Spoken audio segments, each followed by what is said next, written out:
Thanks for inviting me, Vanessa. I'm feeling so honored to be here with you. This topic is so interesting. I'm even a bit embarrassing. Oh my God, I saw the other girls, they have English as first language and you put me. Yeah, no problem. No, thank you for coming. And also, like, we are not inviting just people who are native speakers. We are inviting everyone, like people who are Brazilian and living overseas, people who are Brazilian living here as well. Like whoever has an interesting story to share with us, we're inviting. That's nice. Feeling better now. So, Sue, tell me why you like working with Chinese people, even though it's hard to work with them.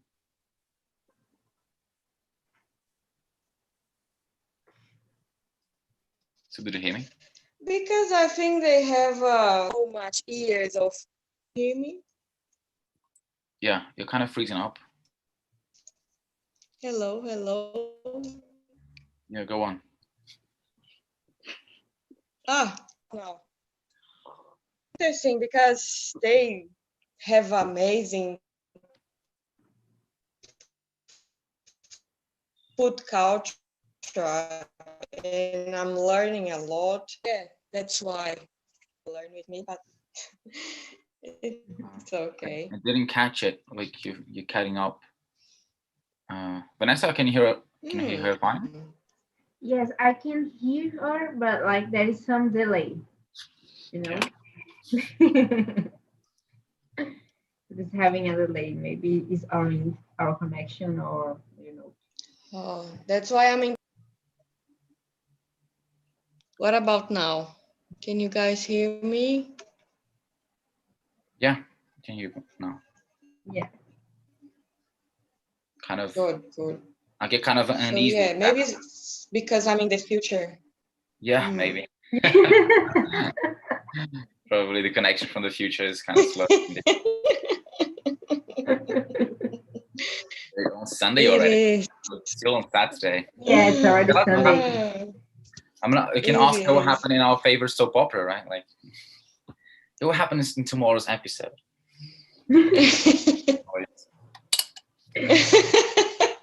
Yeah, I'm the spoiler.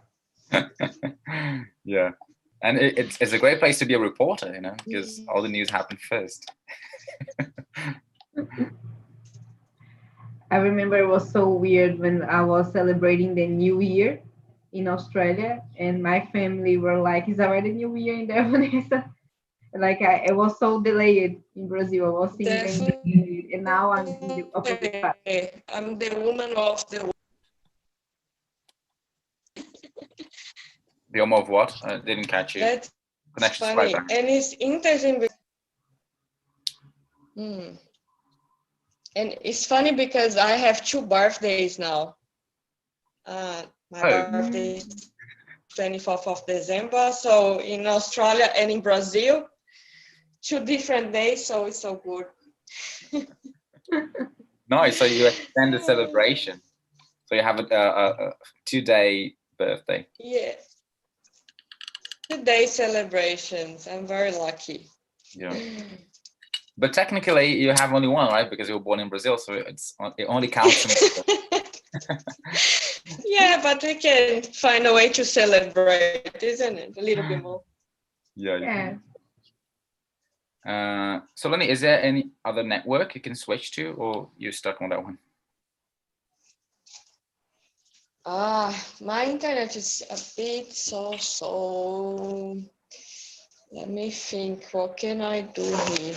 Maybe let's see. Just a moment.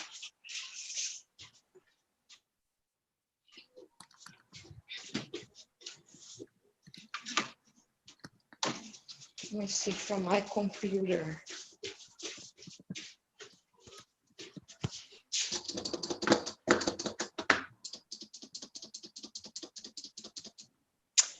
Alright, guys, I'm using my 4G because my Wi-Fi is worse. So I think we have to try. Sorry for that. No problem. Go on. Let's try. Which neighborhood are you living in Sydney? Oh, I'm living Milson's Point. Oh, okay. Is it close to Where did you the? live before? I didn't live in Sydney, but I spent some time in Sydney, 2 weeks, and I was in Bondi. I think most of the Brazilians are in Bondi. Yes, definitely. Bondi is the Brazilian Brazilian point. place. Brazilian Point. Let me see if I can show you. Where do I live? That's my Wilson's place. Point. Whoa, it's beautiful. Oh, yeah, Wow. this is Milson's Point. What Yeah, a view. yeah. What is it it's very called? nice. Milson's Point. Newson. Very nice. Yes. Wilson's Point. I think I Milson's heard Point. about there, but I never been there. I went to a new town. It was really nice because new town is full of bars, right?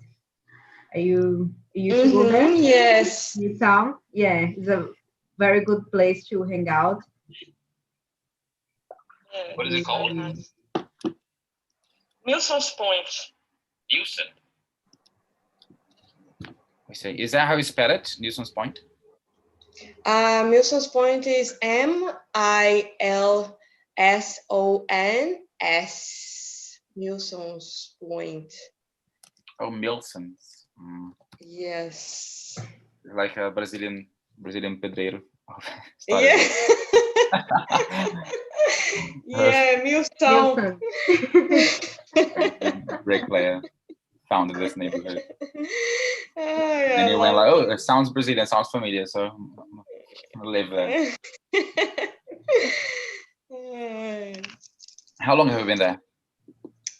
In Milson's Point, just 3 months, but in Australia 4 years. 4 years. Yes. What had you move there? Like, how did you make that decision? Well, I came to study English just for 4 months. I had a patient in Brazil, and she used to work in a travel agent, and she always told a lot about Australia. So I just came for 4 months, but I fall in love here and I stay here forever. I hope I'm staying here forever. How did you do that? Did you get like a work visa? Actually, I met someone here and we start with the partner visa process and everything.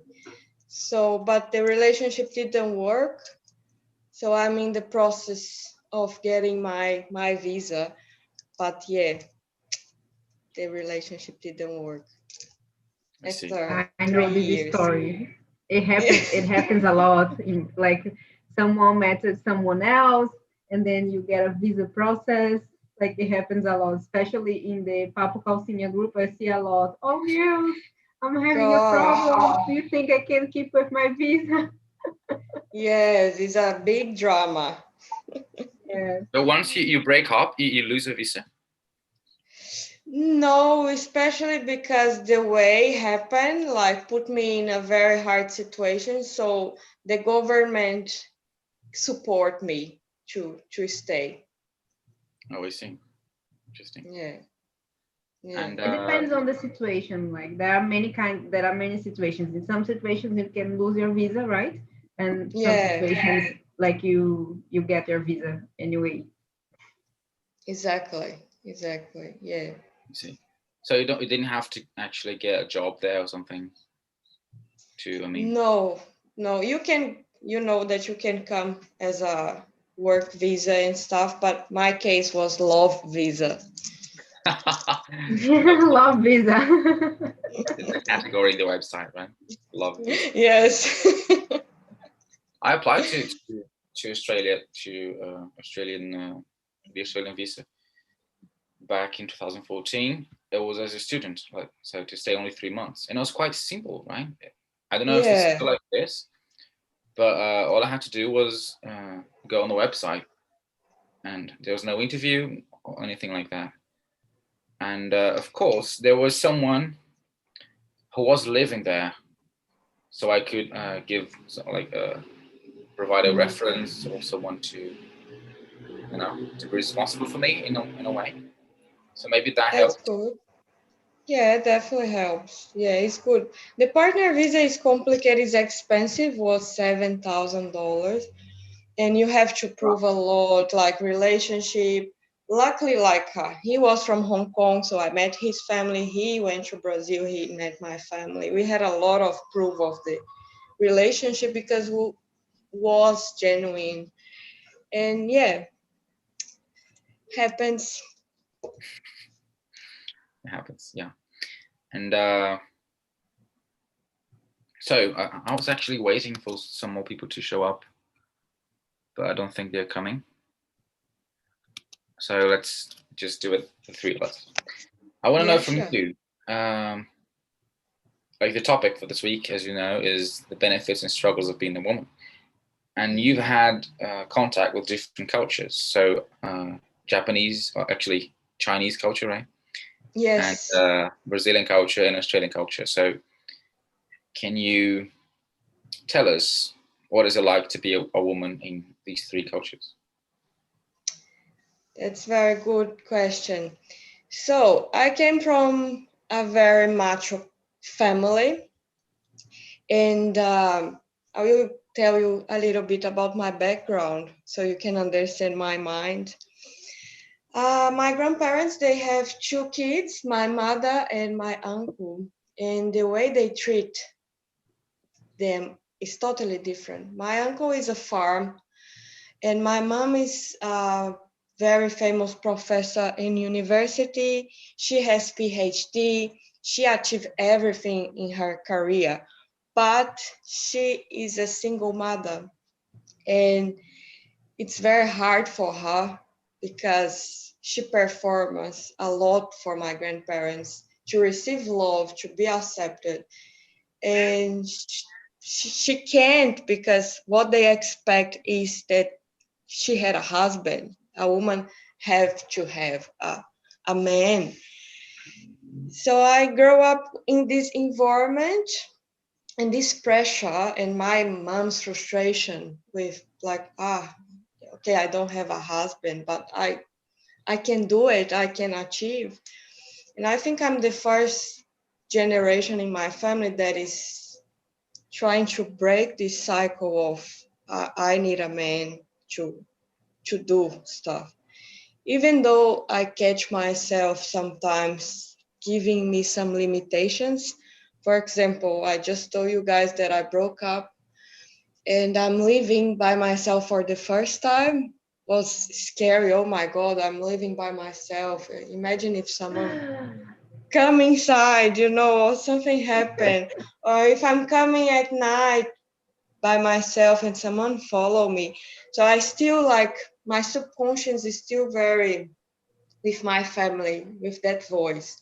And it's so bizarre because I cannot share with them that I'm single at the moment because they Really? will judge. Yeah, they will judge. They will be so worried.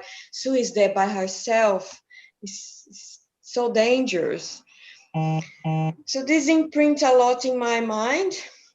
So, for example, I wish to travel the world, but deep inside, I always think, maybe like, yeah, as a woman, you can't.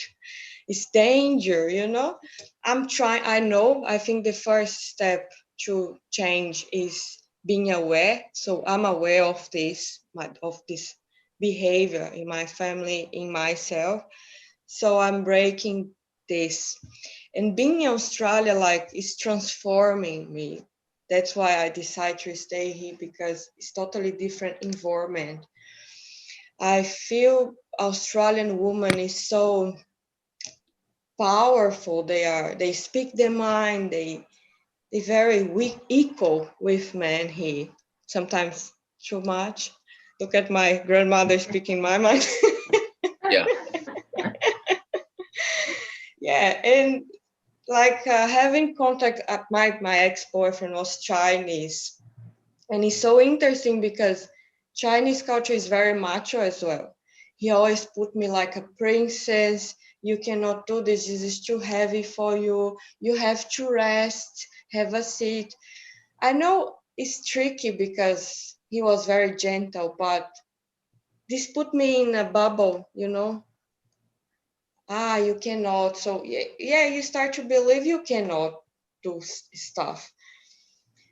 And yeah, I leave Goiânia. I left Goiânia, actually. I left Goiânia and I came to Sydney to meet another very macho culture that is the Asian culture. And now I'm breaking up the Chinese culture from my life as well and finding myself as a woman. So that's a little bit of my journey. So your ex was from China? Yes, he was from China. Yeah, he grew Oh, up in that's so Australia. different. Yeah, it's very different. He came to Australia, he was 13, so he has a lot of the Australian culture. But yeah, inside he's a Chinese and he looks like Chinese. Yeah, I understand because they living in other country, the Chinese people, they have something that they just close themselves inside their culture. Like probably because of his family, he was still a Chinese inside. Definitely, they have very strong culture. So I used to live in a suburb. I don't know if you know, Vanessa, there is a suburb in Sydney. The name is Chatswood. So it's a big Chinese community. So he lives there. So the restaurants, even some restaurants, they don't speak English. So Yeah. he's back in the Chinese culture. I used And to I live was in there. Melbourne and it was the same, like exactly the Really? same. They have their neighborhood, they have like their restaurants. If you would go to the restaurants and like they wouldn't care if you know how to speak with them or no, they were just talking their language. And they get very angry But if you if don't you don't understand them, they communicate. get very angry. Yeah. Yeah. Did you learn any Chinese? Yes, I know some Chinese. Nei hao ma, that means hi, how are you? Ne fong pei, that means I farted. So, Very useful phrase. Yeah. yeah, I know some. The phrase to say hello, another one to say goodbye. It makes sense. Yeah, exactly. It's a way to make friends, but they don't get it. Okay, that's a Brazilian way to play. And so you used to live in this Chinese neighborhood with him? I used to live in that Chinese neighborhood, and now, yes, I'm living more mixed culture place. So, yeah, but I'm a bit lonely here. I'm finding myself, I'm always like looking for communities and people, but at this moment, I'm trying to set with myself. And you were asking me about the clinic. It's interesting the topic because 70% of my clients they are women, and women always very frustrated with men because men lose weight quicker than women because they have more muscle, isn't it? Women have more naturally, biologically, we have more fat than men. So yeah, naturally, Like a men fat lose. percentage. Yeah? Yes, we have more fat. And this can be a struggle for lose weight, but I was thinking about this another day. The fact that we have more fat also means that we have more hormones because hormones need fat, and having more hormones means that we have more feelings. So woman is a powerful feeling person. We have much more understanding, much more charisma, much more emotional intelligence to deal with everything. I think if women understand that, how powerful it is, the way we can communicate, the way we can feel and sense stuff, that's our gold. I see. Yeah, I Tell us a hate bit my more about hormones. that because Vanessa, sorry, Vanessa. I hate. You hate to have feelings, Vanessa. I hate. No, I hate when I'm on my PMS. I am like Ah, I'm crying so much, like for everything. But you're right. Yeah, at some point it is good to have these feelings because at least yeah. we are not refusing them. We are just letting feel like, and I think the men they are like more like trying to don't feel. Exactly, yeah. Yeah. And So I you're think taking, as a Sorry? I believe that we are walking towards a change and an equilibrium in that field. Like today, I feel way more confident to express my feelings and to be caring towards men and women equally. Like to hug, to call baby. I call my friends baby, and like my even colleagues, hey baby, and I call them like old men do too. Like I've been grown up in that sense. That's nice. Good job. I'm proud of you. That's good. Thank you. So what are the benefits of being a woman? So like having these feelings, is it a benefit? Definitely, it is a benefit. We can see the fat as a struggle, but definitely the feelings, it is a benefit. More benefits of being a woman. Oh, it's so hard. We have much more struggles, I believe. I think this topic is so new, isn't it? We just had a vice president in America, and it is a big deal because it's so new to have women in power, to have woman voice.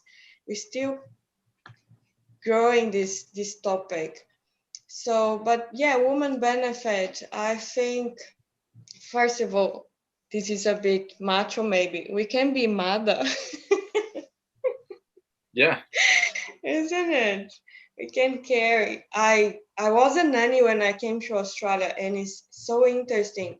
You give anything to a girl, a baby girl, they take care of that thing like with so much love. I think the woman first instinct is to care, you know.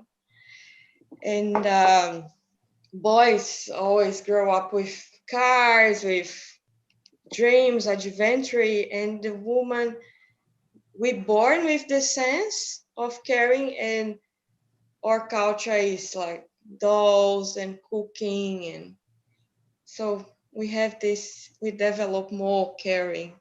I'm not saying that this is right. I think women should have cars as well and adventures, but I think this is our natural instinct. Protective. Well, I feel different at this point as a woman. Because I don't think I'm born with this instinct.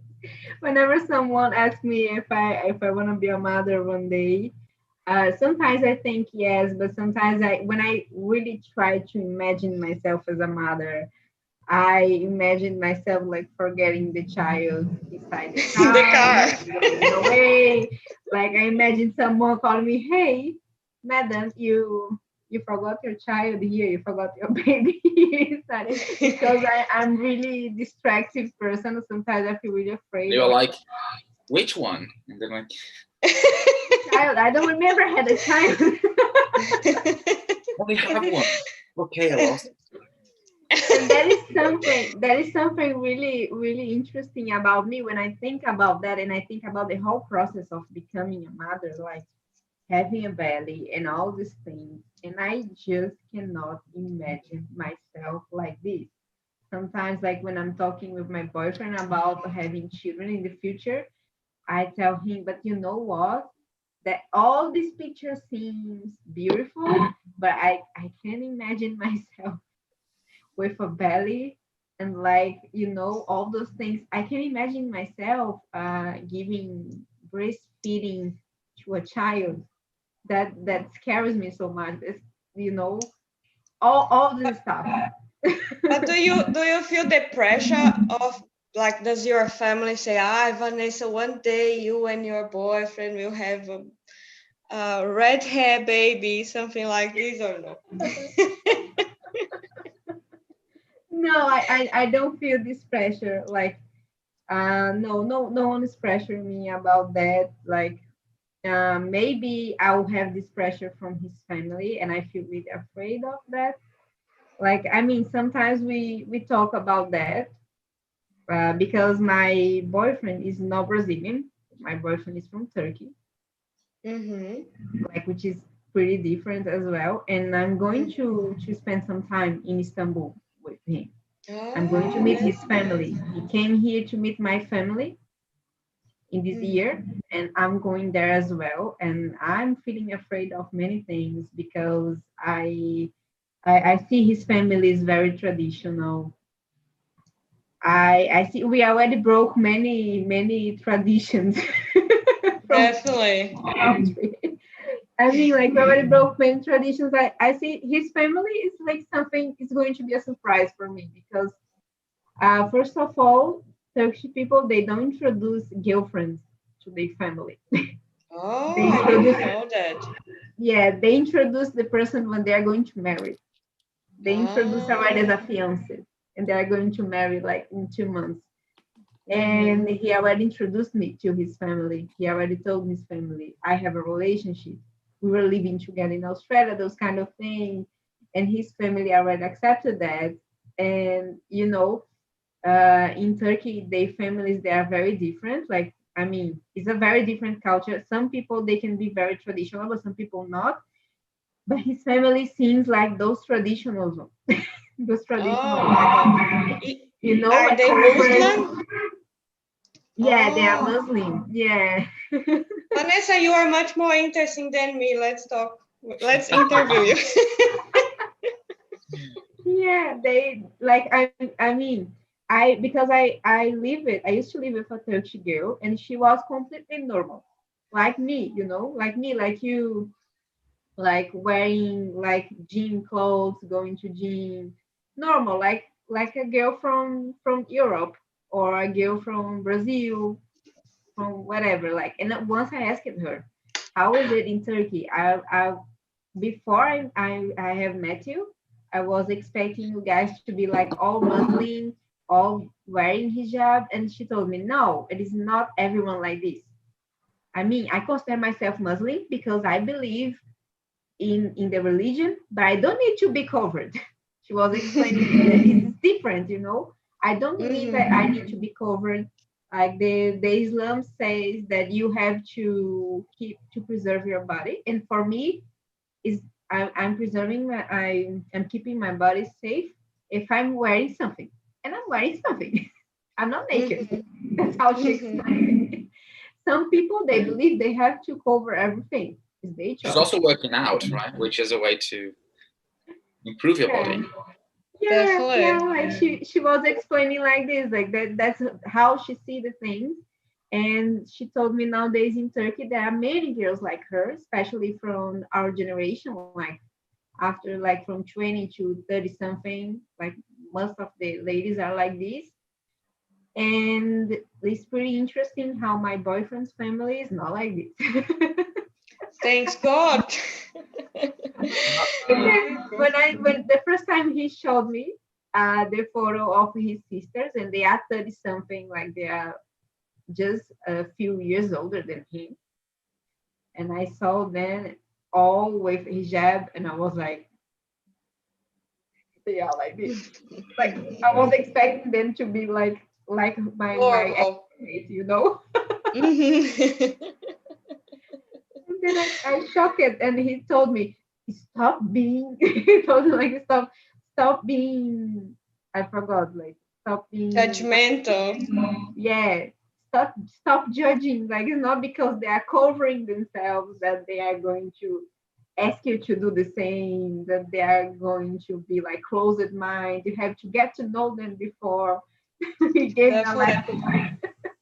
Yeah, I have a Persian friend and I'm fascinated by Middle East culture because it's so different for us. And this friend, she came with the partner to Australia. They are IT.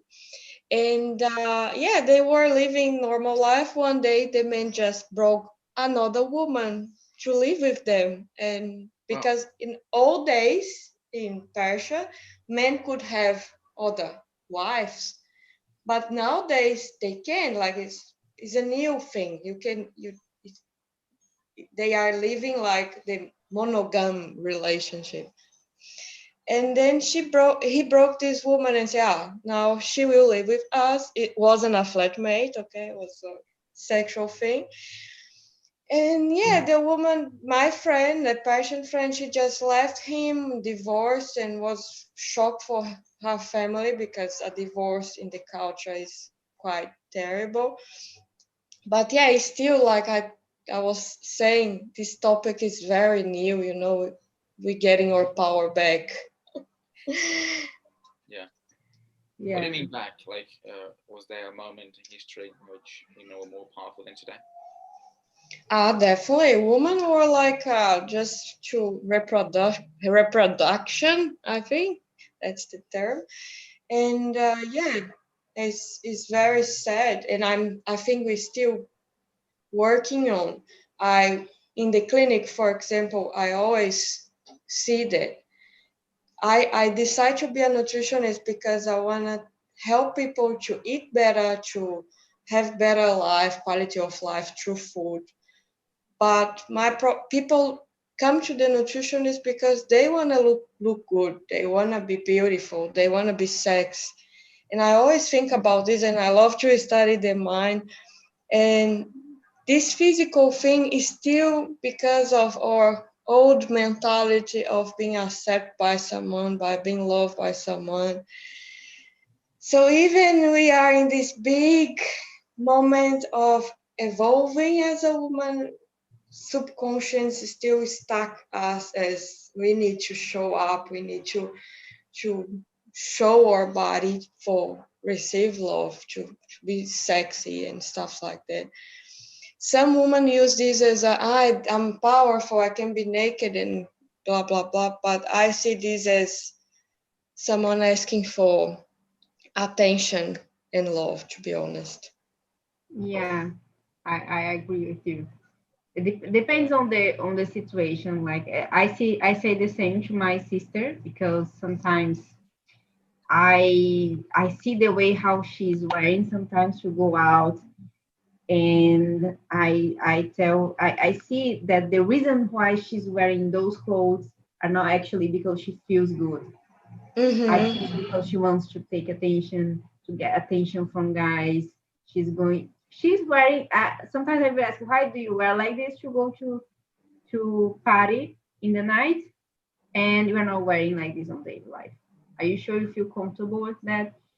I mean, I don't want to judge her, but like I just look at her and I see that she wasn't like this before a few years ago, but Mm-hmm. since she broke up and she passed through a lot of change and she had like some crises as well, I feel like she is needing attention every time. And sometimes I tell her like, look, you don't need to do that. Like, I mean, as she always say to me the same, like, no, it's because I'm feminist. This is the way. Mm-hmm. Where Vanessa, you are being sexist, you are a girl and you are having the sexist mind. And I said to her, like, no, this is not. I don't think this is being sexist.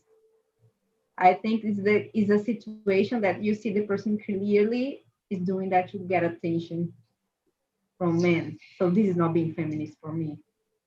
Exactly. And I think if we are fighting to have a voice to express ourselves, we don't have to get the bad man's behavior and imprint on us. I see some people, for example, I will have sex with all men, I will blah blah blah. Okay, you have choices, you can do it.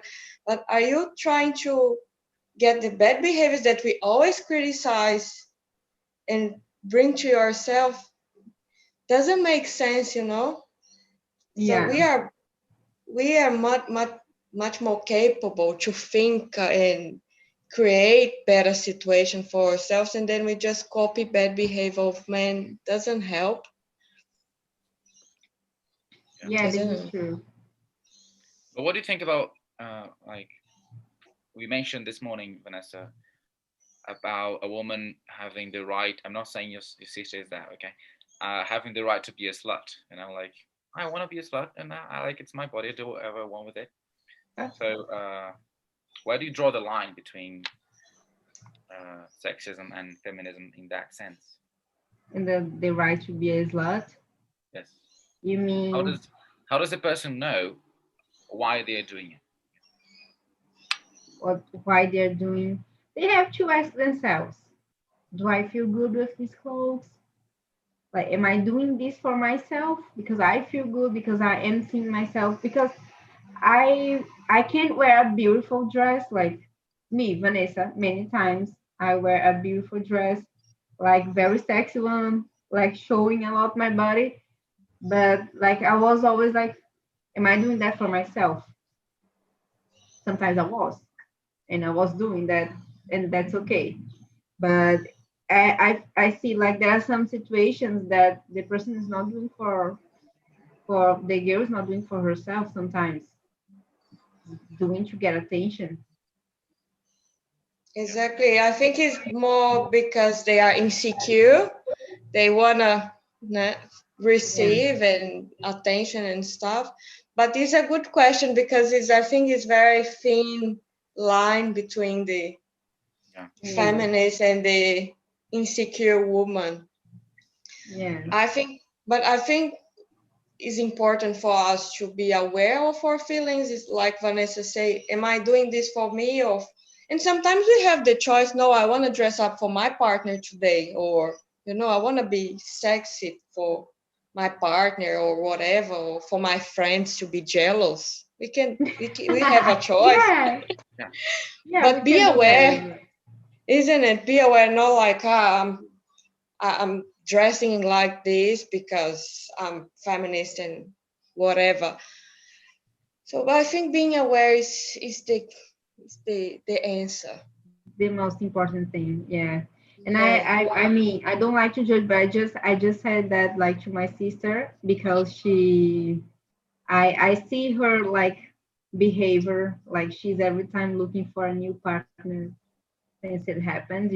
So that's why I say that to her, because I realize that I take the whole behavior, and whenever she asks me what do you think about this clothes, I understand I just take like the every point of her situation, of her life, like everything she has been doing.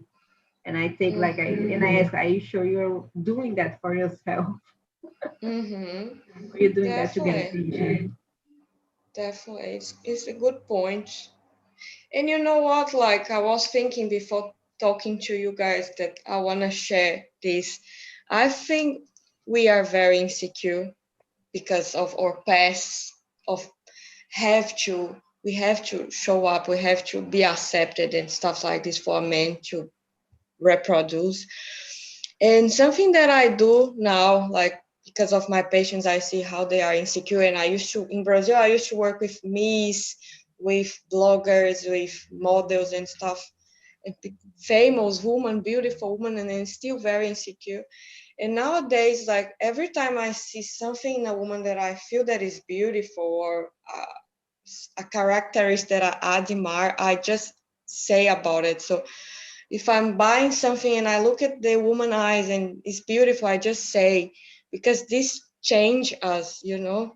Like, you have beautiful eyes, or I'm speaking with a patient and I see she has beautiful personality, as I mention, and this will build our security, and we don't have to get that for men with a plastic boob or stuff like that.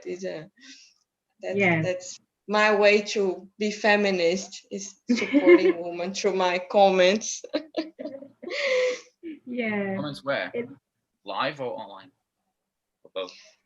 Live, like live, I'm going to buy a fruit and I see a woman and I just make a comment. Maybe she thinks I'm flirting, but I'm not. You're a creep. Hey, your dress. I love it. you know? Watching my Yeah. dress. Yeah. Uh, yeah, but also this is about being sexist. We many men mainly still think that uh, okay, there's a story, and I only realized what I'm about to say when I heard that. There was this woman who worked at this place I used to go to.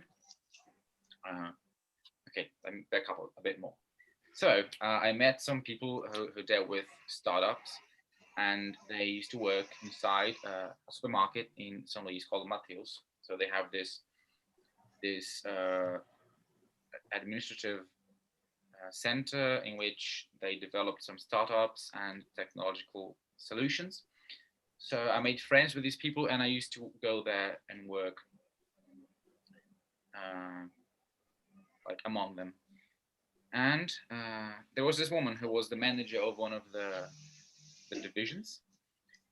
And one day, someone told me that they complimented her the way she was dressed. Like, you're looking beautiful today. And she said, I don't care. I'm not wearing it for you. Like, my God. yeah, it was kind of rude of her, but I realized that making positive comments can also be aggressive and embarrassing, and can be harassing someone, like.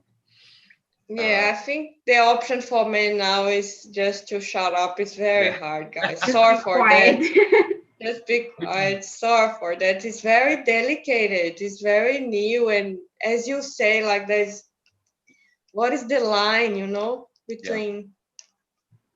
But it also depends on the way how you say.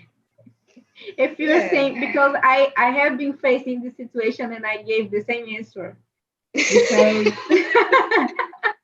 I just remember that I was working as an intern at the Justice, and I had like a funny relationship with the other intern. Like we were both like interns at the same department, and he used to flirt me in a joke way. You know, those kind of guys who are like every day flirting you, like they're saying, I'm joking, but if it works, he was doing that every day. And like even the people who work with us, they used to say like, oh, one day I want to see you guys marrying, like you guys are a perfect couple.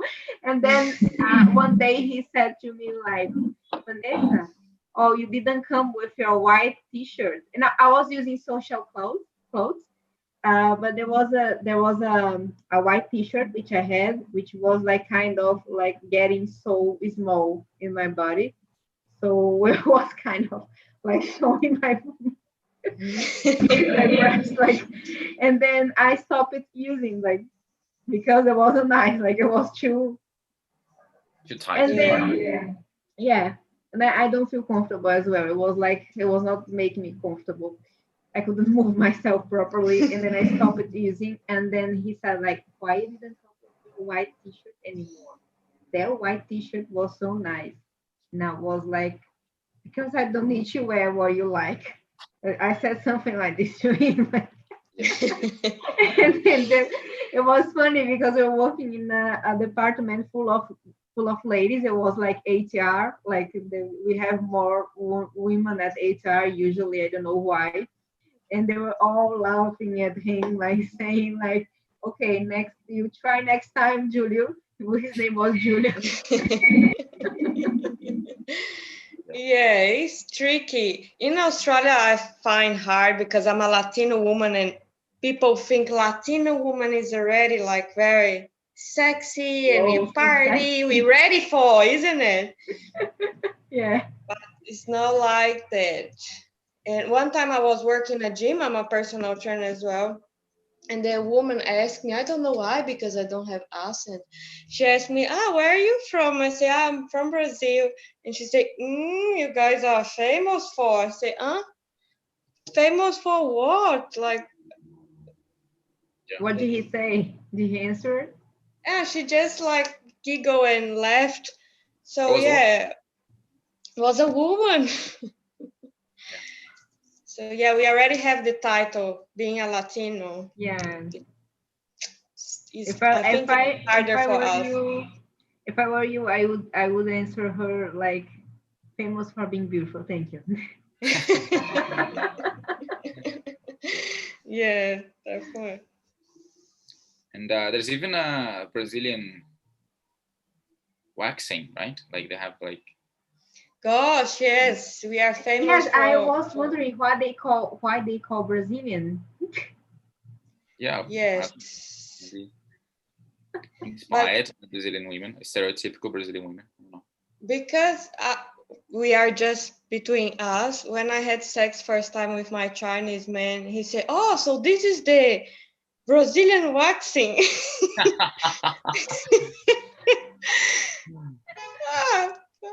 I Yeah. don't know. Maybe Say we shave a bit more.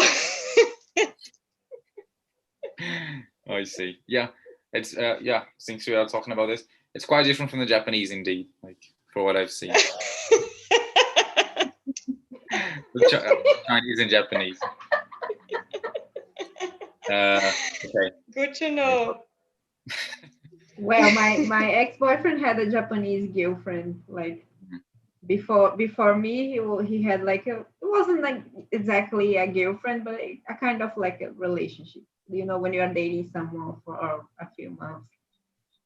But he never told me anything. I was him. No comparisons, okay? Like, Actually, I had a problem about this girl once, like when we were just starting our relationship.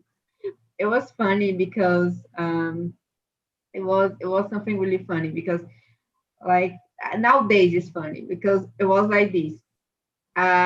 They were from the same classroom, like they were classmates. They were studying English together, and they had this relationship. They were like started dating for I think 2 months. It worked for 2 months, and then after it didn't work out, and then after some time later he met me, but they still had the same friends. So before he met me, they made an agreement that he wouldn't be with any girl in front of her, and she wouldn't be with any guy in front of him. That's crazy for me. Then one day we had a mutual friend who invited me also for her birthday, and him as well. So of course we were going together. And when I got in the place, he told me, Vanessa, I have something to tell you. Today my ex-girlfriend is there. she was there. Yeah, she was there. Like today my ex-girlfriend is there. And before we get in, can I go before and then we act like we are not coming together? And I mean, we're gonna be together, of course, but like, can we act like this? And I just look at him and what? What did you do? And he said like, sorry, we had this agreement, and he explained the situation that they had this agreement is that about her culture. Vanessa, you mean agreement, okay?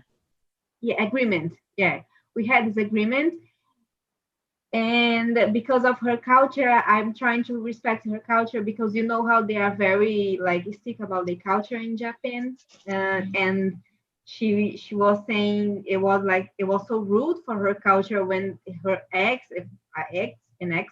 appear in front of her with someone else.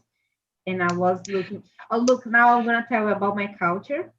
And I explained that in Brazil, if I have a boyfriend, the most important person is the person who is with him at the moment. If my ex-boyfriend is with someone else in a party, I have to handle that. If I feel like I cannot handle, I'm going home because I'm going to respect that girl. Yeah. She's the most important person at the moment. She's with me right now. If I'm happy with that or no, my problem. His life is that one right now. Yeah. His choice. Definitely.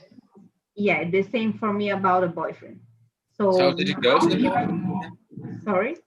Did you get into the party with him? Yeah, I because I told him like this. Now you're gonna choose which culture are you going to respect. Good point. I Checkmate. just told him. And then he was like, okay. And then he got inside with me, and the first person who I spoke with when I got in this place was her. Wow. I just looked at her because it wasn't hard to, and I said like, "Hello, how are you? I'm Vanessa. Nice to meet you." And she spoke to me. She was smiling and trying to be nice with me. And he told me after that she sent a lot of messages to him saying, "You are the most disrespectful person in my life." But I cannot understand this. Like, okay, it's your culture, but I cannot understand. Like, really. Yeah, whatever. Yeah, Yeah. this is something Like not like. this thing of agreements with long-term agreements. Maybe there should be an agreement also that the agreement expires when the like, because dating is an agreement. Like, we have an exclusive relationship. Okay, a monogamic relationship is an agreement of, okay, don't go out with anyone else. You direct your caring and your love towards me, and I do the same. So this is an agreement, and maybe one of the terms of the agreement should be that any other agreements are cancelled when this main agreement is expires, right? So I remember I used to go out with this girl. We didn't even date. We just went out like 3 times, and she was going to travel. She was going to move to a different city, and then she would come back. She would spend like 3 or 4 months there, and she would come back in December of that year.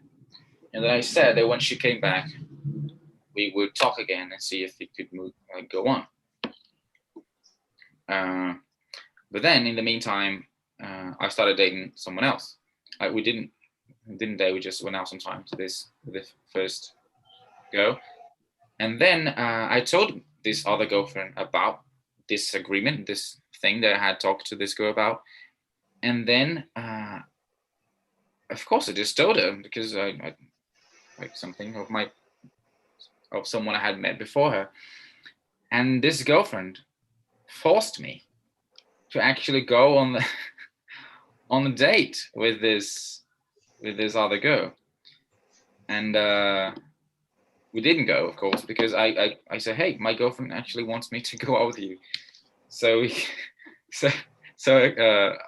I can be sure that I don't feel anything for you anymore or something. My God, bit sick. Oh my God. Yeah, it's Yeah, crazy. this is so weird. And I said, and she said to me, this other girl, it doesn't make sense. You're dating now. Yeah, I know. Like, Yeah. no, right? So tell her that. And That's crazy. yeah, it was weird. And actually, it was double. She wanted me to do that because she was jealous and wanted to make sure I didn't have anyone in my mind anymore, and that everything from the past was settled. And it was double standards because she would always talk about her ex-boyfriend and how she still liked him, and I had to endure that for the whole relationship. It lasted like 9 months, but it felt like 9 years. Oh my God. It was so hard. You know? I was the only person fighting for it. She would always try to break up with me, and I was like, oh, don't do that. We like each other. And I fell into a trap somehow, because at the beginning of the relationship, like she had anxiety and she was borderline, and she told me that in the first day of the relationship, hey, I will try to break up with you. Don't let me.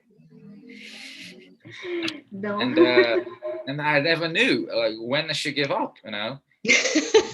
Oh, that's why you were always trying. I was always trying because she told me that, like, okay, I'll insist, I'll fight for us. And 6 months of a relationship, she said, like, you won't let me break up with you, and but finally I did, and then she tried to go back, and no, it's done. And it was heavily due to the fact that I felt pain in my chest. I felt like this constant pain. It was the first time I felt like a somatization of a feeling.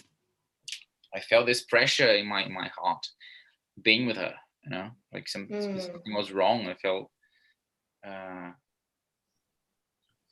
felt wrong.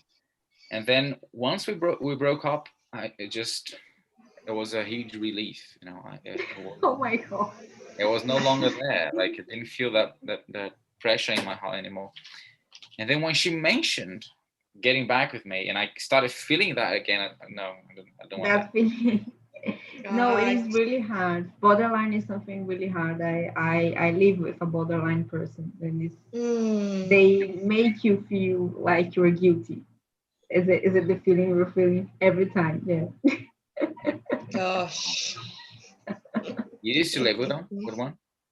I live. Is it your sister? Yeah, yeah. No, but she's getting better like day by day, but it's like I spent my whole life feeling very guilty for everything I wasn't doing for her, because is what happened to them is exactly like this. What happened to their mind is like they feel refuse it.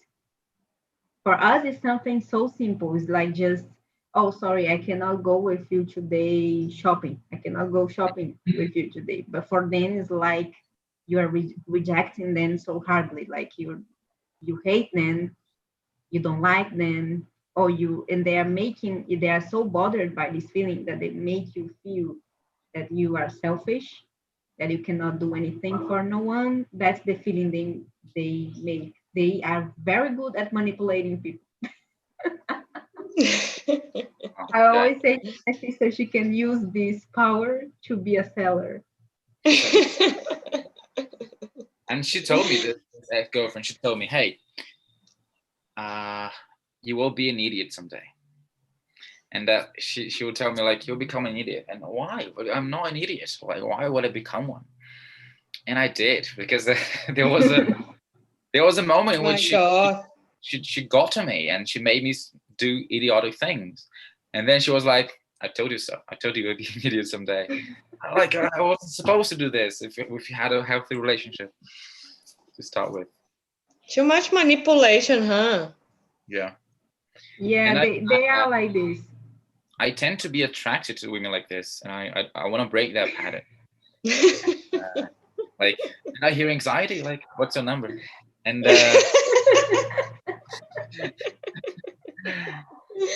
it's probably because some kind of mental pattern I have. I don't know. I have to break Hmm. that. But Maybe. yeah, maybe because I want to fix them. Like, I feel like Hmm. I want to help them be better. And I'm changing that. I'm starting to accept people as they are. And there was this other girl I started dating this year in March, I believe. And as soon as it was so wrong because she was great. I really like her, but she was borderline. She had anxiety. She had depression. She tried to kill But it all herself. it comes all together, you know. Yeah, the whole package. She tried to kill herself multiple times, Oh my God, and she smoked, which was something I didn't like. I hate But for smoke. some reason, I was still attracted to her, and I considered living that unpredictable and probably miserable life with her for some reason. Uh, I would ask her about her future, and she said, "I don't even know if I'll be alive." Like, of course, no one knows, but she wasn't hopeful, or she didn't make any plans. And then I asked asked her to be my girlfriend. Like, oh, you have the full package. You're perfect.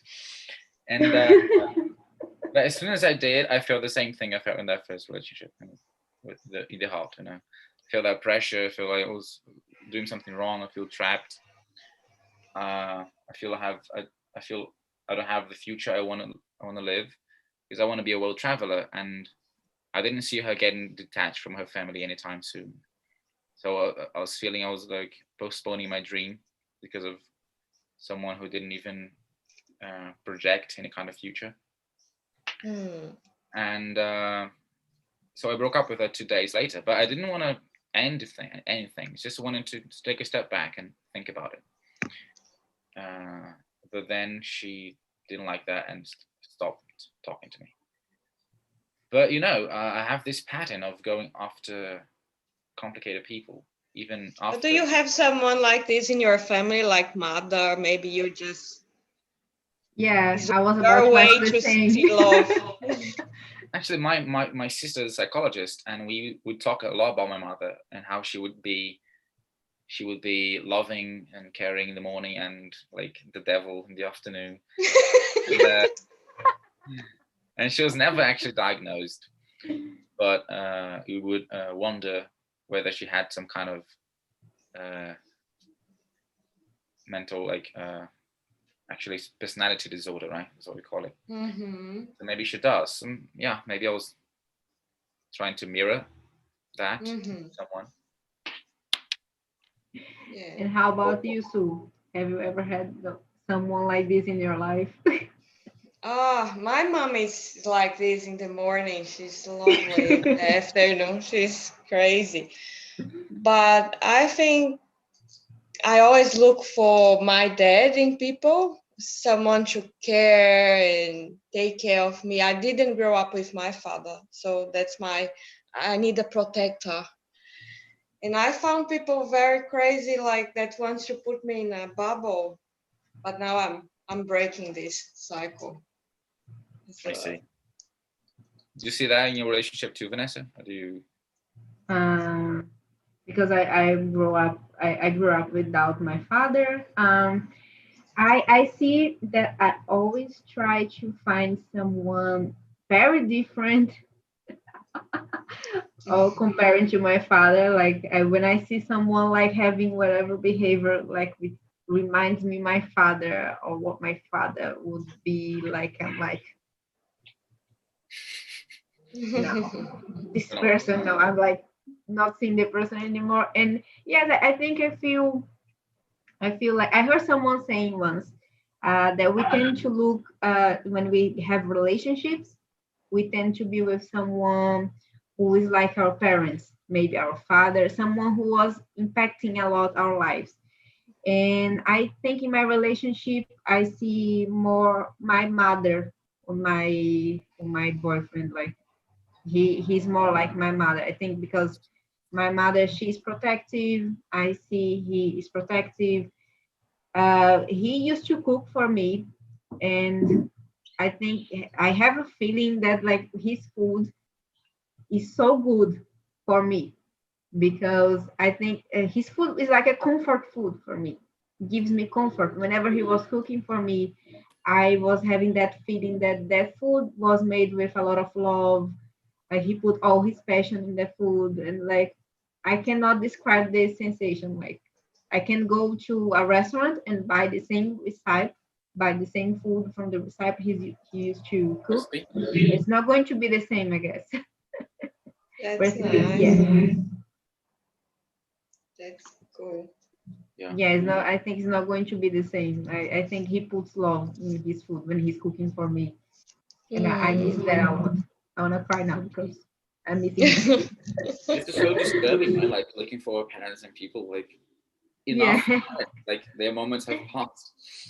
And do you think there's a kind of some kind of evolutionary benefit of relating to people who are similar to your parents?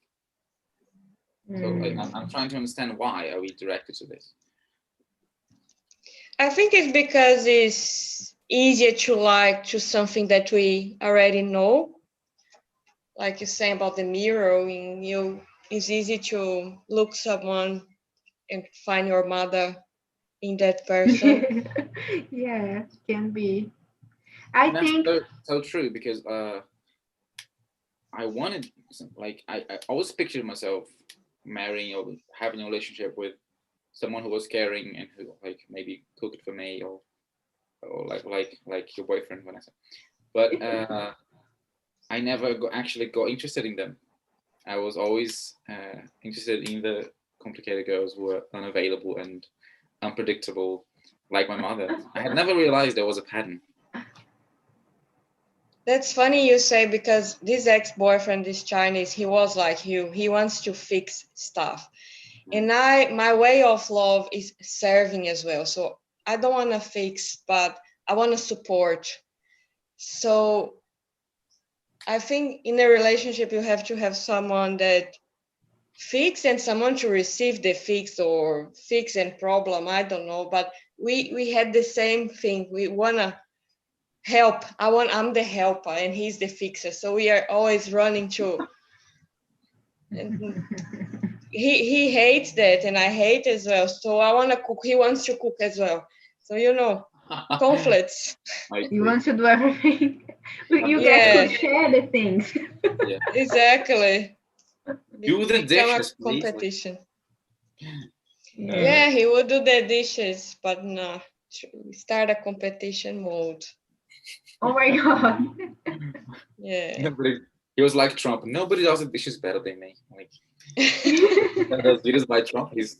He doesn't. No one knows anything better than him. Like Yeah, exactly. those airplanes better than me. Like I was saying that about everything. And yeah. Oh yeah, you mentioned the languages of love, right? So your language is serving. You remember all of them? Yeah, I think it's quality of time, service, gift. I didn't read in English, I read in Portuguese, so I'm translating. I think it is touch and words of affirmation. Yeah, let me read the list here.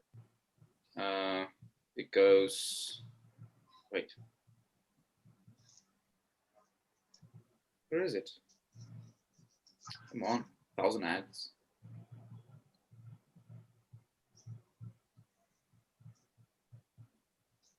Words of affirmation, gifts, acts of service, quality time, and physical touch.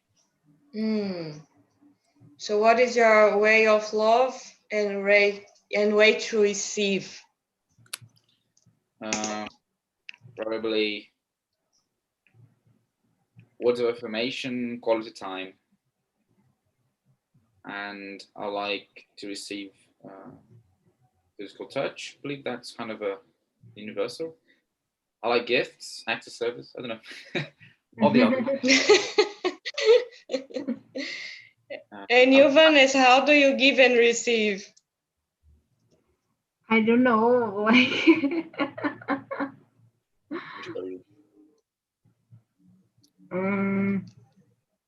let share with me. I wanna see the 5 love languages.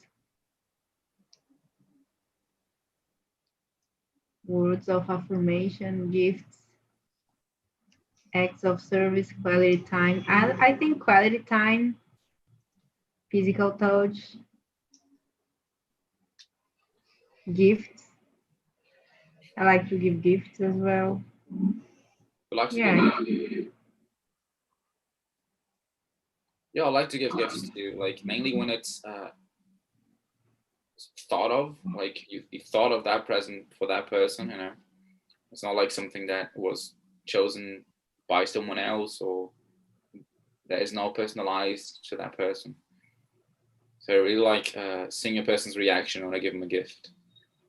Once I give someone a very very good gift, but I gave the wrong gift. Let me tell you what happened. I used to be in a choir, you know, and at the end of the year we'd have this gathering for Christmas and the end of the year, and we would exchange gifts in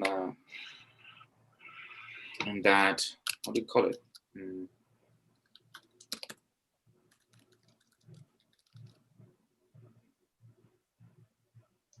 A secret Santa, right? Like secret Santa. Like you draw a person and have to get a gift for them. So I always like to make my gifts, not just buy one. And so there was this woman that I drew. There was my secret Santa, and her name was Ro, was Angela, and I would call her Ro, and sometimes I would call her hey ho, like hey Ro, as like hey ho, let's go, and yeah, hey Ro, let's go. And I made like a little image on Canva and bought a frame and gave this phrase to her. And then I put it in a package. However, I wanted to present and to have people guess who it was in a creative way. So I wrote a poem instead of saying, "Oh, she is this, she's that, she's this." on the bus on the way there, I wrote her a poem, and she loved the poem, and she was disappointed. She was disappointed with the gift because she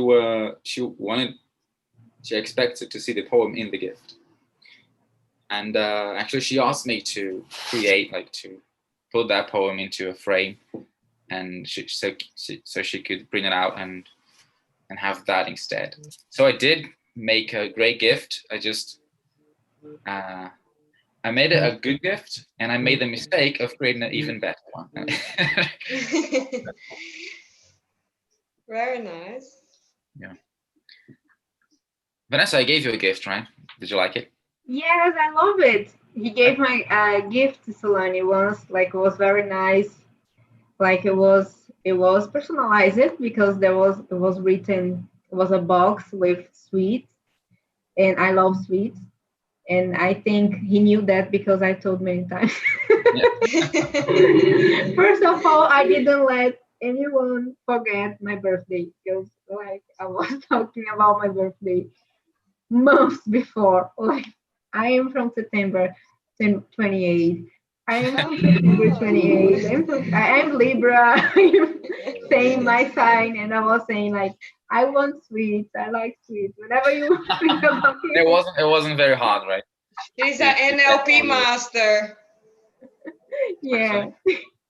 It's a NLP master. It's a program, neuro-linguistic program. Programming. 10 days to my birthday, actually. Then people's mind. And people were like having in mind that Vanessa's birthday. Like you call people and go like 7 days, and I would hang up, like in the horror film, and no one forget you.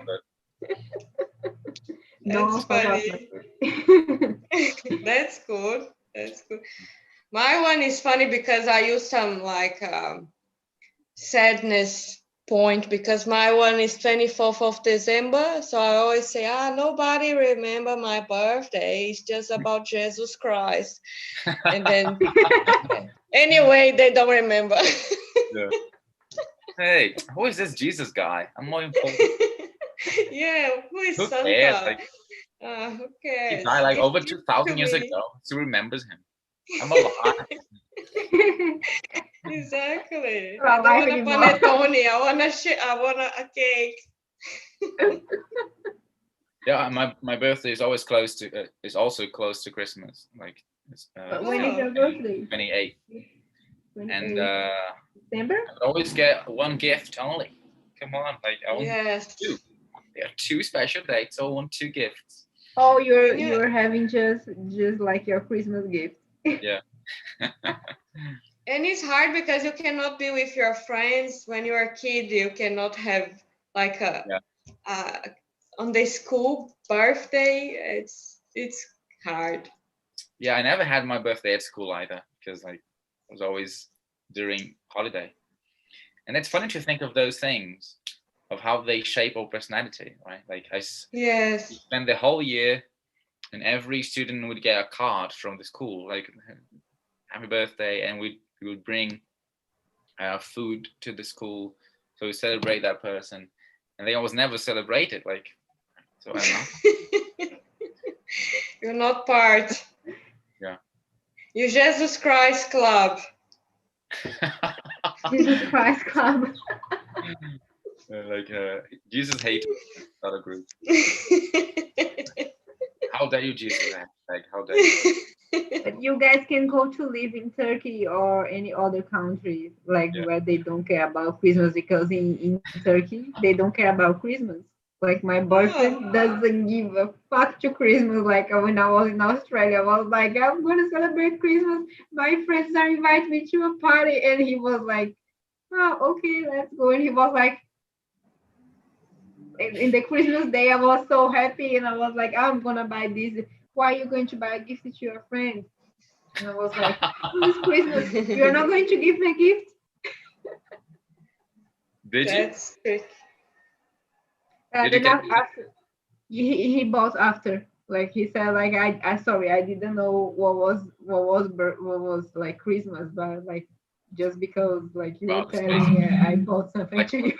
the most well-known and universal holiday, and it Yeah, wasn't. I mean they do know what is Christmas in there.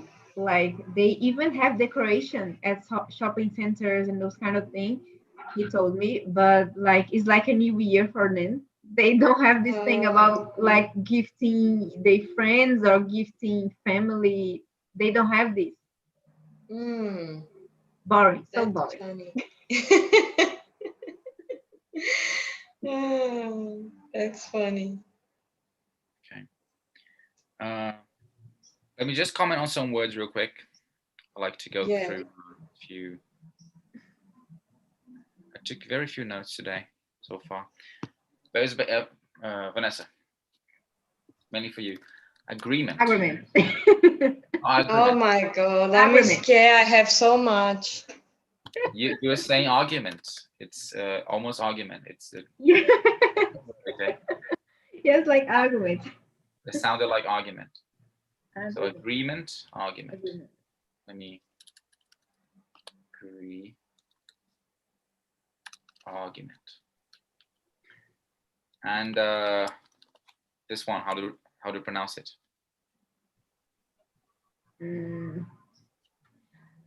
Recipe. Yes, Recipe. recipe. And I understand it's counterintuitive. The pattern in English says they were supposed to pronounce this recipe. It was supposed to be I. It makes total sense. Like Vibe. Like ripe, vibe, bite. It makes total sense because this final e.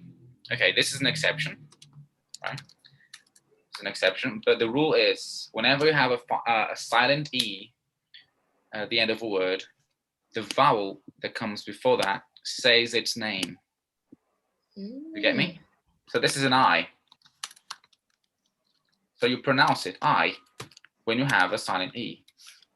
Ripe, vibe, and bite. And this is so true. They don't say bite here, say bit. Bit. Right? You say rip. And you say, I don't know, a made up word, it doesn't exist, vib. Like if you remove this E, it doesn't exist.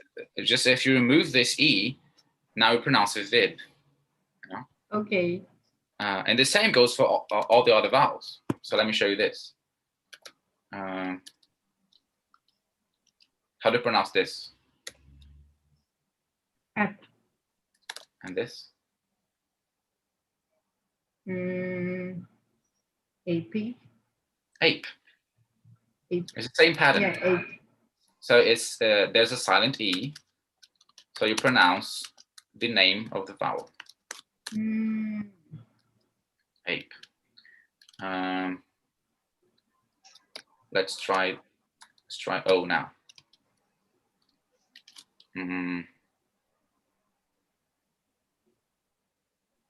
Tell me one. I'm trying to think about the other one.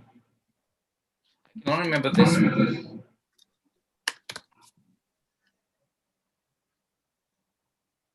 Bloke. Bloke. How do you pronounce this? Block. Okay. So you see, like there's a silent E here, so pronounce bloke. When there isn't, block. Bloke. Okay. Now you.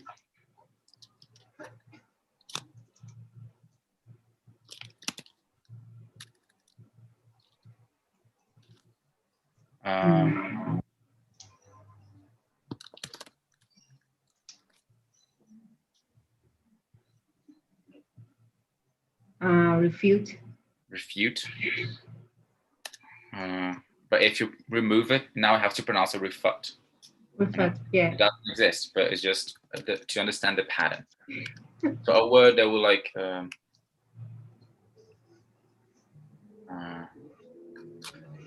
a word that would have this at the end. Yeah, cut. There you go. Cut, cute. Cut, cute. Yeah, See? that's a very good. Very good example. It's a very good example. Cute. So this is the pattern. Whenever you have a silent E and only one consonant, this is important. Only one consonant after this, and then you other change. consonant, you say the name of the vowel, the original name. So ripe, so I, ripe, white, bite. A, ape, O, bloke. U, cute, cute. However, cute. that changes when you add two consonants.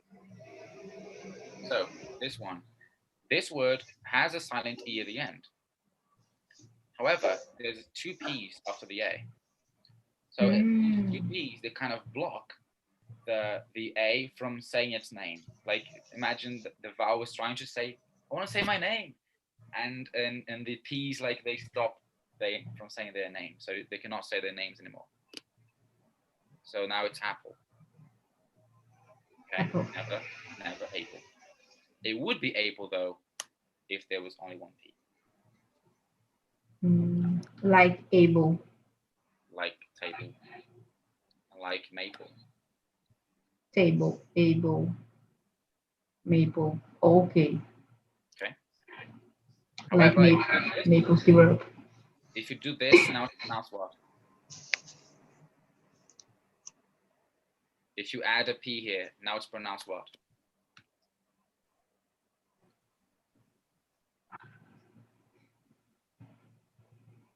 Okay. How is it pronounced? Maple. No, maple. Maple. Doesn't exist. Example. And yeah, I saw the P just after. This one. Pebble. Apple. You know? Two B's changes the name of the vowel. So this is true like for words like pebble. Pebble. If you remove a B, now it's pronounced people. People. See, it's crazy, right? It's like people. People means weak, and it comes from French, pebble, which means weak. Pebble. Send the pattern. I like these because English is not a very predictable language regarding phonetics and the way you spell words and the way you pronounce them. However, we do have some ways to predict how the word is going to be pronounced by understanding these patterns.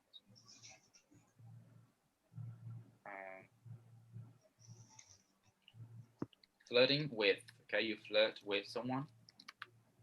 Flirted with. And you get hit on. So I get hit on or I hit on someone.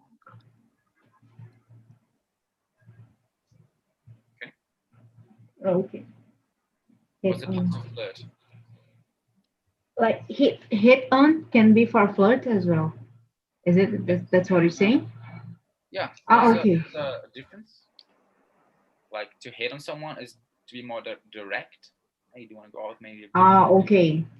Is it when you say? Like, yeah, when we're being like hit on is like when you are being too assertive when you're flirting or something like this. Is it? Yeah. Okay. You can start by flirting, like by moving your hair and throwing a different look and staring for like more than 3 seconds. And then the person flirts back. So that's flirting, and then you can get yourself to actually hit on someone by saying something to them that shows a specific intention. And since a hit doesn't vary, it's irregular verb, and it's the same in the present and the past. So you get hit on and you hit on someone. Flirt though is a regular verb, so flirted. Now I can remind you of another rule of pronunciation. Why do I say flirted, but I say fixed and played? Why do I pronounce the id after flirted?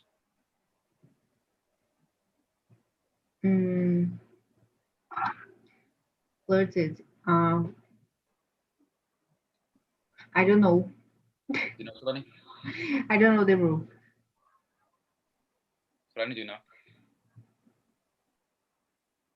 So were you there? Me? Yes. I'm he. No. So are you asking the rule? I'm not. I don't know. Gosh, I'm scared. Don't scare our guests. Come on. Don't run away. It's just to help you, okay? So a flirt ends with a t sound, and only after verbs that end in a t sound do we pronounce the id. Okay? Ah. So not only t, sorry, t and d sound. So flirted, needed, wanted. Okay. Also for participles like complicate, complicated. But wait, Gustavo, it doesn't end in T. I didn't say it had to end in T. I said it had to end in a T sound. So this is about phonetics. And phonetics is only sound, okay? Complicate ends in a T sound because you don't pronounce the E. It's not complicate T, right? So you just add the D here because there's already an E and you pronounce complicated. However, so this is one way, id, and this is another way. This is a t sound, only t. So this is pronounced fixed, and this is pronounced played. Do you have any idea why? No. This is only about the last sound again. So the difference here would be, so you have vocal folds, right? And when you speak, they vibrate, but not for every sound. For sounds like sh and f and s, it doesn't vibrate. It's voiceless, as we call. And let me add here, voiceless. However, other words or other sounds are voiced, like duh and buh. Touch your throat and say duh. Touch your throat. Duh. Duh, duh. Does it vibrate? Yeah. Now say ta, ta, ta. Actually, don't say ta because ta is a vowel, so it's going to vibrate. Say only ta, ta. Yeah, it's not vibrating. These are non-voiced sounds. In the alphabet, you can see many pairs, like t and like f and v, like sh and zh, k and g, like they are in pairs. It's funny, when you whisper the alphabet, try whispering the alphabet later, you'll realize that you cannot pronounce most of the letters. Because when you A, P, C, D, you're saying A, P, C, T, you know? You cannot say the B and D because they are voiced and you're only whispering. You're not using your vocal folds. So after voiceless sounds like x, sh, s, sh, you know, and things like this, you use a t sound, fixed. So washed. What else? Washed. A verb that ends in a s sound. Faced. You know. Remember, it's about sound, not about the letter. So this is a s sound. Okay. This has a sound of s. Oh, okay. Okay. Washed, faced. Faced. And for the rest of them, for the voiced sounds, use a d sound at the end of this. So played. Tell me other verbs. Played. Stayed. Said, yes. Stayed. No, I said stayed. Oh, stayed, sorry. Played, stayed, said. What else?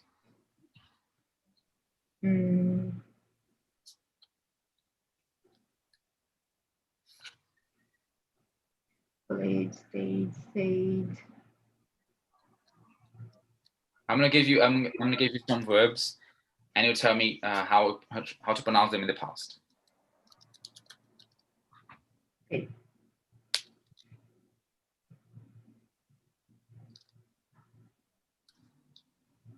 Walk it. No. No. Walked. Worked. Why?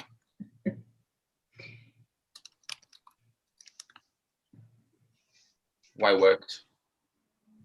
Because it is, I don't know. Because you told me, yeah, because it's voiceless. Yeah. Yeah, ka is voiceless. Yes, it is. Ka is voiceless. Yeah.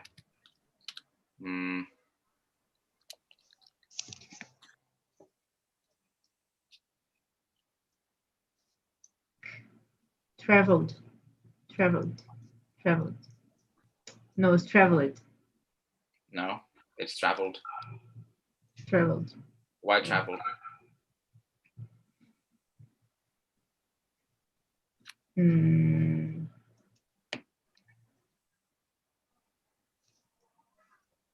I don't know. I don't know why it's traveled. I have three categories.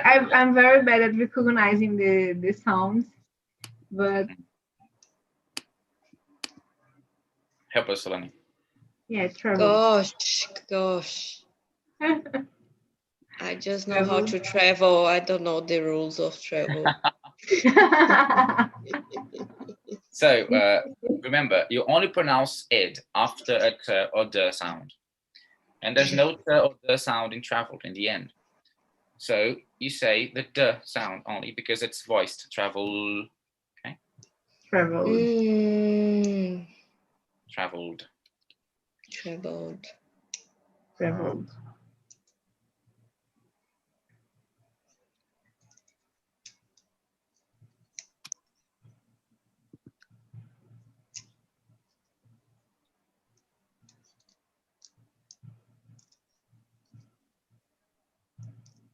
Was the passive open? Opened.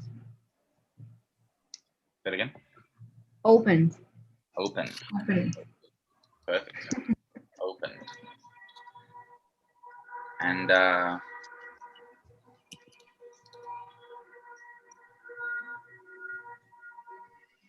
Stared. No. No. Remember, you only say ed after t and d sounds.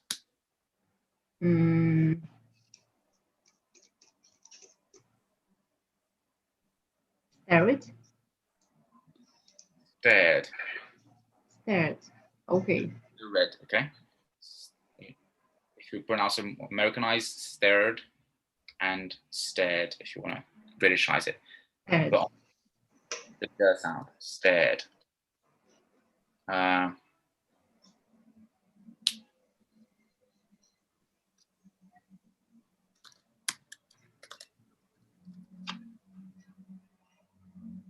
Promoted. Why?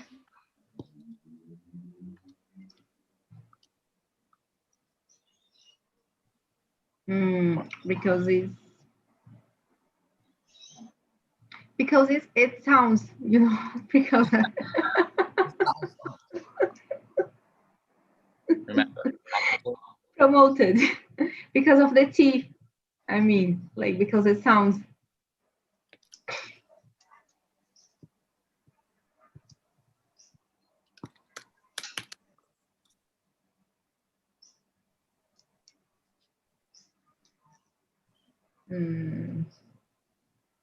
Solani can help too.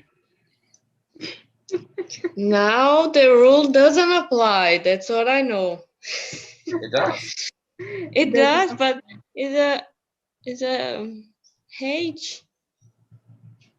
Yeah. I mean, I'm very bad about like memorizing rules, but I'm trying. If you practice enough, it's gonna get into you. Yeah. So how do you pronounce this verb?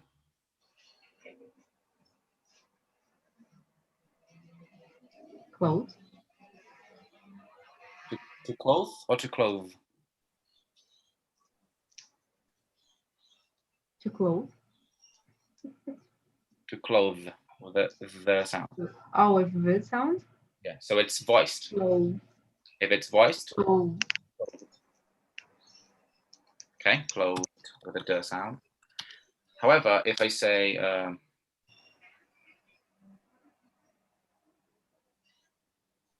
I don't remember any verbs with a th sound at the end.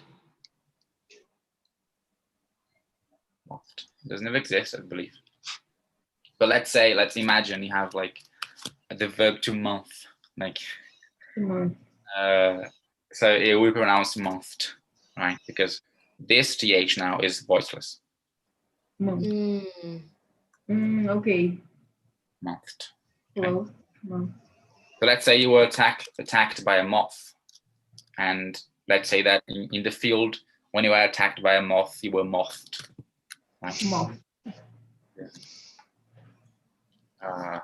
Mop, mopped. There's another rule now for spelling. You know, I can explain this later. Why do I write two p's here? One of the reasons is to preserve the sound. The sound is mop, and I just told you that when I use two p's, I don't say the name of the vowel. However, if I just add ed, now it's moped. Moped. And I don't want it to be. I don't want it to be moped. I want it to be mopped. So I need to use two p's. No, but that's something else. Okay, I'm glad that you could learn something today.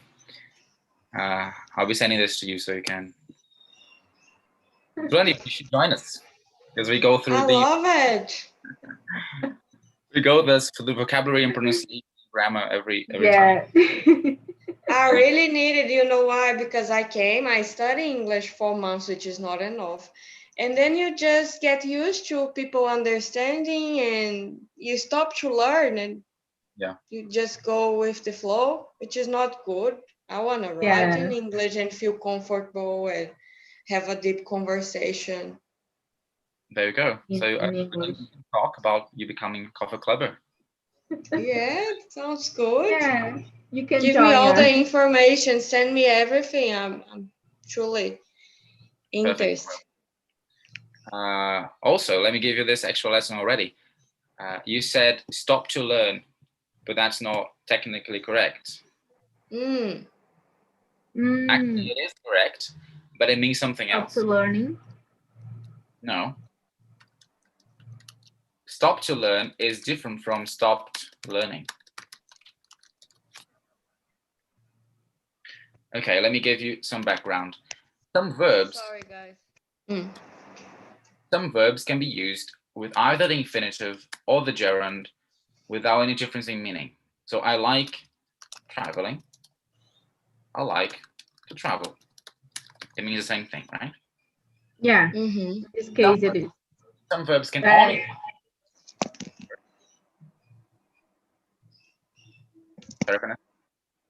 No, I was just going to say like it stopped to learn. It's like you stop to learn something. I stopped here to learn something.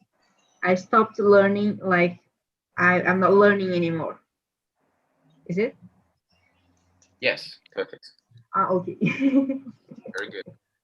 So like I don't remember all the examples now, but some verbs can be used with both. Some verbs only with to, and some verbs only with ing. However, you don't have to remember these, because if you commit a mistake, it won't have any problem in meaning. People don't understand. However, for verbs only, they vary the meaning depending on whether you use infinitive or the gerund. So they are regret, forget, remember, and stop. So to stop to do something is when you're doing something and you stop doing it to do something else. So you're driving and you stop to eat. You stop driving and you go eat. No? You interrupt the first action. But if you stop doing something, you interrupt you interrupt the first action to do a second action. And here you're talking about the first action that interrupted. So I stopped driving to eat. I mean, okay. So makes sense. What you meant is I said it for the first 4 months, and then I stopped learning. However, makes sense. If you join the coffee club, you always stop to learn. That's good. Stop one day and start learning. So stop to learn. Okay. All right, makes sense. Regret doing. Regret to do is a prediction of something you regret to do in the future. And regret doing is something that you regret that you have done already. For the future. Forget to close the door. Forget to close the door is a habit. So I always forget to close the door. Okay. And also you can say, I forgot to close the door. Something you forget to do. And when you forget doing something. Closing the door. It means that you did, but you forgot that you did it. Okay, so I forgot to close the door. And I always forget to close the door. But I forgot closing the door. I closed it, but I have no memory of it. You see the difference? Subtle difference. Yes. Like, mistaking these wouldn't have much of an effect either. And remember to do is a habit. Like always remember to close the door or to open the door. And the remember doing something is to having a recollection of something you did. So I remember going to amusement parks as a child. I went with my colleagues from school, and I remember doing something. I did it, and I have a memory of it. I remember to do something is, hey, I have to do this, and then you do it. Okay. So I always remember to leave some food to my cat. Remember to do it. Okay, I'll be sending you these 2 pages as PDFs, so you don't forget. Very good. Very good. So very I'll send good. Information. Actually, we should set up a virtual coffee, like 30-minute talk, so I can explain everything to you. I will talk to you about that. Yeah. And let's take a picture. Let's take a picture.